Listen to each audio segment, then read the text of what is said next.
Right, nauna yung oil seal. Dapat meron silang ano dito, pang-install ng oil seal. Hindi naman kamay nito kasi tabingi yan. Ayan, tapos ng oil seal. Mechanical, kasunod niya. Mechanical ang kasunod. Mechanical. So, ito na yung parts na yan.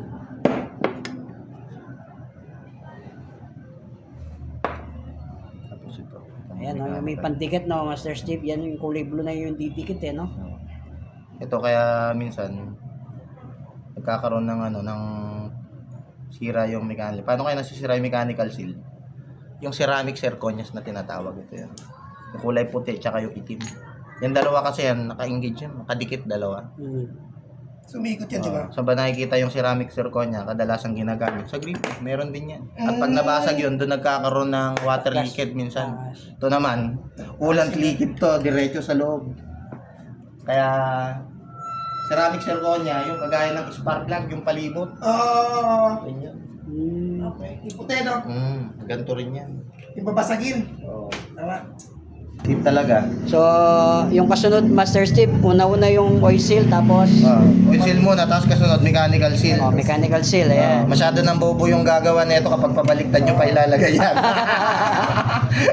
Ayan. Pag ganyan lagay. Okay, pag ganyan. Kasi Tapos, baka mamaya, ganunin nila eh. hanap ka lang ng ka-size na socket. Sukat dapat. Sukat, no? Cooler. Yan, sinanitize ko na para wala ng bakterya. Oh, okay.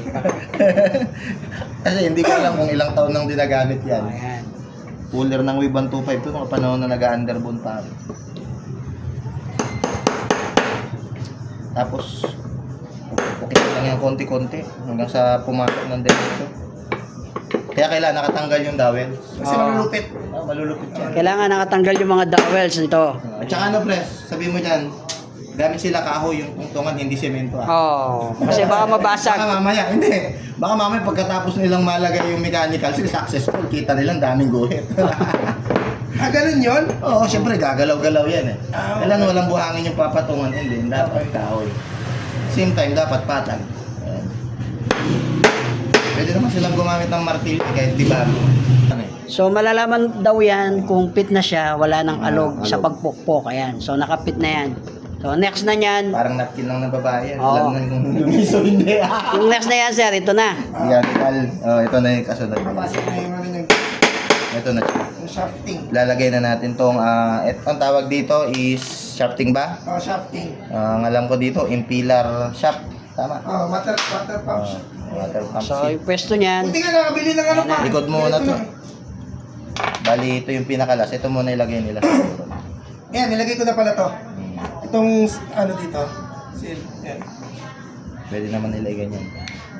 Itong ano na to, kasi hindi ko masyadong ano yung ganitong Yan. tama yung lagay nito, no? Oo. Kasi wala nang iba eh. Ayan, tapos yan muna. Tapos yung parang circlip. Hindi, ano, wash yan. Wala nang Washer. circuit yata. Wala pa washer ka. Washer. O yun, washer ha. Yan. Dito sa likod. Sa likod. Ayan, dito Ayun. nyo ilalagay. Yan, ganyan. Pag nagkamali kayo dito, wala na. Bawal magkamali dito. Ay, isang beses na pagkakamali, wala na. Magkaka-goodbye na nun. Hindi na pwede. Hindi na magagamit ulit yung dati.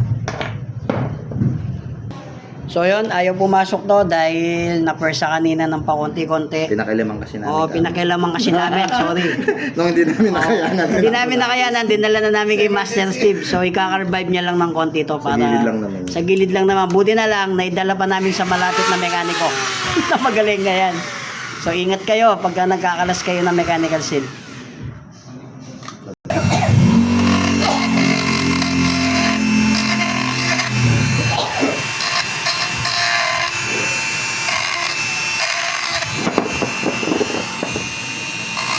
Pasok na. Pasok na, maganda na. Ang papasok na. Pumasok na, please. Ayun.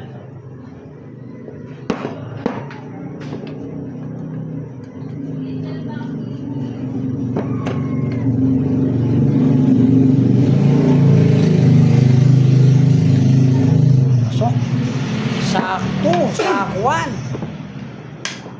Yan. Yes na. Tapos next. May washer yan, pre. Yan. Yan. Yan. Maliit siya.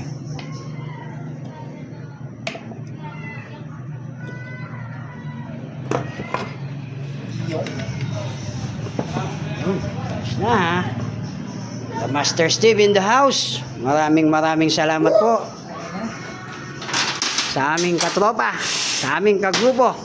Ayan. Steve. Ayan, oh, Master Steve.